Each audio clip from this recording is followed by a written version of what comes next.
বান্ধবী সঙ্গীতে নাচতে গিয়ে চলে গেল লাইট। তো কি হলো, কেন লাইট চলে গেল, এভরিথিং জানতে হলে ব্লগটা পুরো দেখতে হবে। আজকে আমি একা কোথাও যাচ্ছি না, আজকে আমার সাথে যাচ্ছে আমার আরও দুজন সাথী।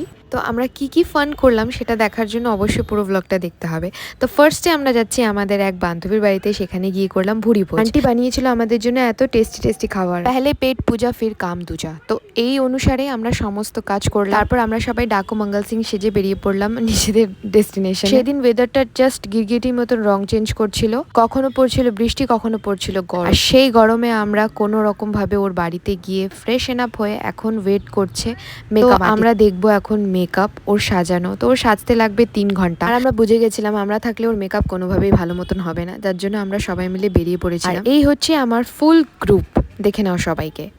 বাড়ির থেকে বেরিয়ে আমরা দেখলাম লুকটা কিছুটা এইরকম, দুর্দান্ত অমায়িক, জাস্ট মানে কি বলবো, ভীষণ ভাল লাগছিল সানসেটটা দেখতে। আমরা যাব আর কোনো লোচা হবে না, এটা তো হতেই পারে না। ভেবেছিলাম রাজবাড়িতে ঢুকবো, কিন্তু ঢোকা হয়ে উঠলো না, কারণ গেটটা অলরেডি বন্ধ হয়ে গেছে। তো আমরা ডিসাইড করলাম আমরা পায়ে হেঁটে অল্প ঘুরবো। কোচবিহার মানেই হচ্ছে রাজমহল, দিঘি, সরোবর, যার জন্য আমার এই শহরটাকে একটু বেশি ভাল লাগে। যদিও আমি আগে একবার ঘুরেছি ছোটবেলায়। তো আমরা টাইম মতন পৌঁছে গেলাম বিয়ে বাড়িতে, রেডি হয়ে গেলাম সঙ্গীতের জন্য। এই হচ্ছে আমাদের মিষ্টি ব্রাইড জয়িতা।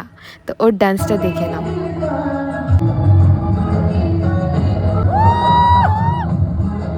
জয়িতাকে দেখতে লাগছিল ভীষণ মিষ্টি, আর ও এত সুন্দর এফর্ট দিয়ে ডান্সগুলো করেছে, সেগুলো দেখে আমরা ভীষণ এনজয় করছিলাম।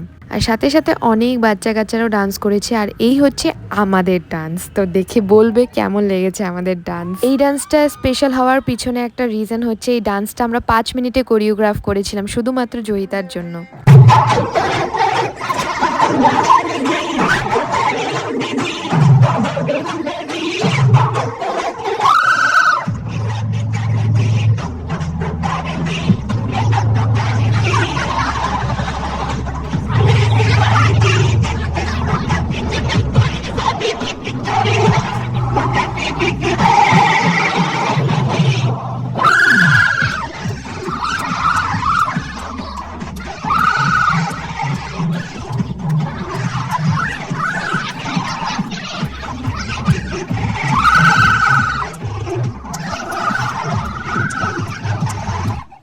তো কেমন লাগলো আমাদের মিষ্টি ব্রাইডকে আর আমাদের ডান্সকে স্পেশালি। তো এই পরের ব্লগটা হবে পুরোটাই বিয়ে নিয়ে, তো দেখতে থাকো অ্যান্ড স্টে টিউন। বাই।